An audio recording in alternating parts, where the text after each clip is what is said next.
Hello everyone, आप सभी का इस नए क्लास में स्वागत है। कैसे हैं आप लोग? मैं आशा करता हूँ आप लोग बहुत अच्छे होंगे।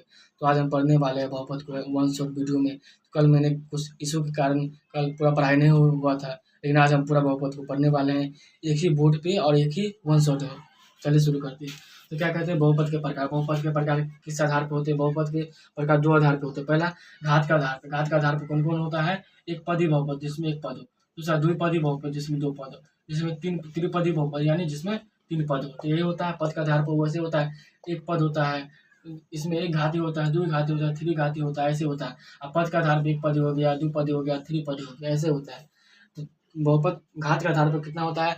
पहला एक घाती बहुपद, दूसरा द्विघाती बहुपद, तीसरा त्रिघाती बहुपद, अनंत तक अनंत घाती बहुपद भी होता है। और दूसरा है पद के आधार पर तो एक पदी बहुपद, द्विपदी बहुपद, त्रिपदी बहुपद, चतुर्थ पदी बहुपद, अनंत पदी बहुपद भी होता है। अगला है बहुपद के प्रकार के घात। बहुपद के घात। बहुपद के घात। बहुपद के घात होगा, मतलब बहुपद के घात और बहुपद में सबसे बड़ा घात जिसका होगा, सबसे बड़ा घात जिसका होगा तो वही बहुपद का घात कहलाएगा। यानी कि बहुपद में सबसे बड़ा घात जिसका होगा वही घात बहुपद का घात कहलाता है। आगे बहुपद का शून्य। बहुपद का शून्य क्या होता है कि वैसा चर का मान, चर का वैसा मान जिसमें चर का वैसा मान जिसे बहुपद में रखने पर उसका मान शून्य हो जाता है, तो उसे क्या कहते हैं? शून्य कहते हैं। बहुपद के शून्य कहते हैं। जैसे मैंने यहाँ बहुपद लिया है पी एक्स बराबर एक्स माइनस टू।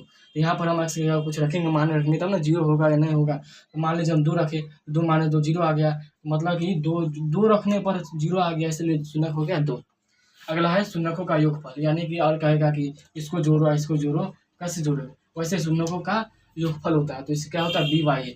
मान लीजिए ऐसे में बहुपद है two x plus three y plus दो, इसमें बी कौन होगा? बी ये हो जाएगा, ये हो जाएगा, सी हो जाएगा, ऐसे ही बी वाई ये हो जाएगा। अगला है बहुपद का गुणनफल। गुणनफल मतलब सिवाई, जैसे बता दिया सिवाई एक, ठीक। उसके बाद द्विघात बहुपद निकालने का सूत्र क्या होता है? भाई बहुपद पढ़ रहे हैं तो बहुपद कैसे निकालेंगे, द्विघात बहुपद को कैसे निकालेंगे? तो आइए देखते हैं। द्विघात बहुपद क्या होता है? X square minus alpha plus beta into x plus alpha minus beta. अब त्रिघात बहुपद भी कहेगा निकालने के लिए, तो कैसे निकालेंगे?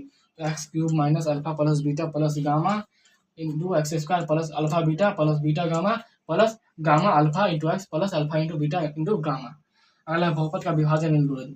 जैसे हम पढ़े थे कि युगल विभाजन का एल्गोरिथम क्या होता है, वैसे हम इसमें बहुपद में जो होता है बी एक्स बराबर जी एक्स गुने क्यू एक्स बराबर आर एक्स। तो कैसे लगा क्लास? Thank you.